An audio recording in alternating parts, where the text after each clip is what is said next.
નમસ્કાર દર્શક મિત્રો, હું વિવેક કલોલા અપસર્વેની YouTube ચેનલમાં હાર્દિક સ્વાગત કરું છું. મિત્રો 120 ગોલ્ડન રૂલ્સ ઓફ ઇંગ્લિશ ગ્રામરની જે આપણી સિરીઝ ચાલી રહી છે તેની અંદર આજે આપણે રૂલ નંબર 84 શીખવાના છીએ. જોજો મિત્રો કે રૂલ નંબર 84 શેના વિશે છે. તો મિત્રો રૂલ નંબર 84 એવું કહે છે કે જો કોઈ શબ્દનો છેલ્લો અક્ષર f કે fe હોય તો તેવા શબ્દોનું બહુવચન કેવી રીતે થાય છે.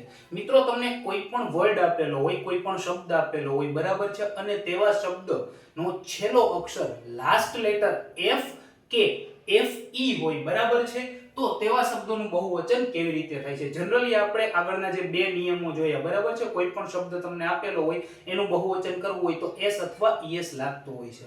પરંતુ મિત્રો જોવો જોઈએ કે જ્યારે પણ કોઈ પણ શબ્દ તમને આપેલો હોય જેનો લાસ્ટ લેટર f કે fe હોય, બરાબર છે, તો શું કરવું એનું બહુવચન કરવા માટે અહીં આપણે અમુક શબ્દો એવા લીધા છે કે જેના લાસ્ટ લેટર f અથવા fe હોય, જેમ કે વાઇફ છે, લાઈફ છે, બરાબર, થીફ છે, હાફ એટલે અડધું છે, લીફ એટલે પાંદડું, નાઈફ એટલે ચાકુ, સેલ્ફ એટલે પોતાની રીતે, પોતાની જાતે, આવા શબ્દો લીધા છે. તો આનું બહુવચન કેવી રીતે થશે? તો મિત્રો બહુ સરળ છે, બહુ સિમ્પલ છે. તમારે આટલી જ વસ્તુ યાદ રાખવાની છે.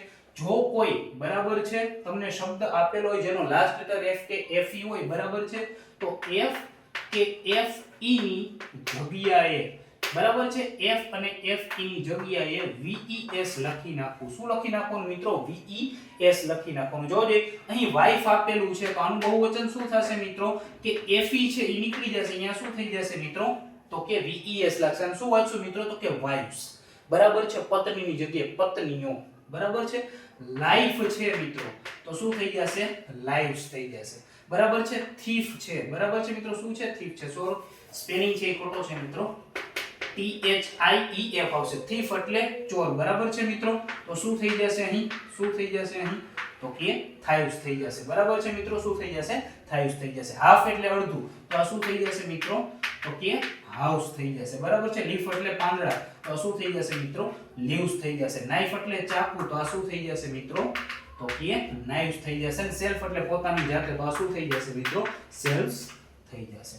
તો મિત્રો આ હતો આપણો રૂલ નંબર 84 કે જ્યારે પણ તમને કોઈ એવો શબ્દ આપેલો હોય જેનો લાસ્ટ લેટર f કે fe હોય, બરાબર છે, તો એનું બહુવચન તમારે કરવું હોય તો f કે fe ની જગ્યાએ તમે શું મૂકી દેશો? ves મૂકી દેશો, બરાબર છે મિત્રો. જલ્દી જ મળીશું આપણે રૂલ નંબર 85 ની સાથે. ત્યાં સુધી જય હિન્દ, જય Bharat, take care, good bye, thank you so much.